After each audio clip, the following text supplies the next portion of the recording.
Hi guys, Lucas here. Today I got for you a little nugget of wisdom that will help you understand diabetes testing. Because so much of what's being done nowadays is purely in the name of efficiency, getting you in and out, um, and not really in the name of health, trying to really diagnose and make sure that you're not diabetic, that you are fine. So what happens when you go and see your doctor is they tell you, well, you should fast for 12 hours and then we'll check your sugar, we'll make sure it's fine. But, and most people are indeed fine. A small percentage will have type 1 diabetes and they'll get treated. But for vast majority of people, they'll be told that they don't have diabetes, they don't have pre-diabetes. But the truth is, if your fasting blood sugar is fine, that is only 50% of the equation.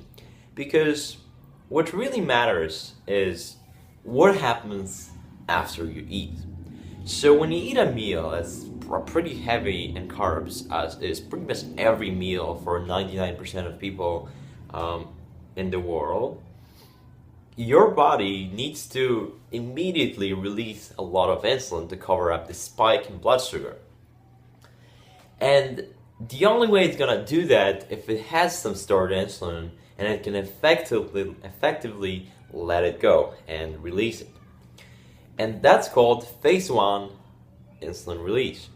So what may happen is that when you eat, you may actually not be able to release that insulin, or you may not store enough insulin to cover that spike. And so even though your fasting sugar may be fine, you may go up after a meal.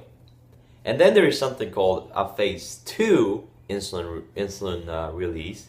And that phase 2 is just gradual insulin production that will respond to your blood sugar and try to moderate it based on what it is. So if your sugar is a little high, then your body will produce little amounts of insulin over time and eventually bring it down.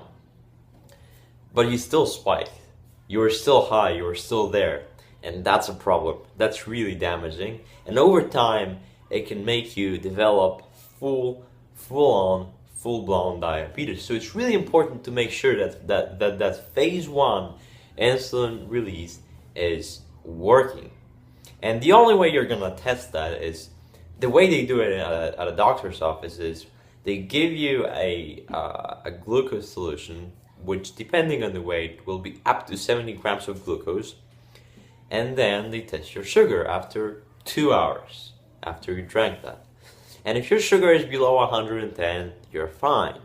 110 to 140, pre-diabetes.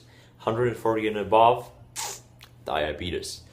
And it's, as much as different as it is than the fasting blood sugar, it's just, I cannot emphasize how important it is to test that, because the vast majority of diabetics walking around will have a normal fasting blood sugar and yet a spike after meals. They'll be diabetic based on their postprandial or post-meal glucose readings. So do that next time you visit your doctor.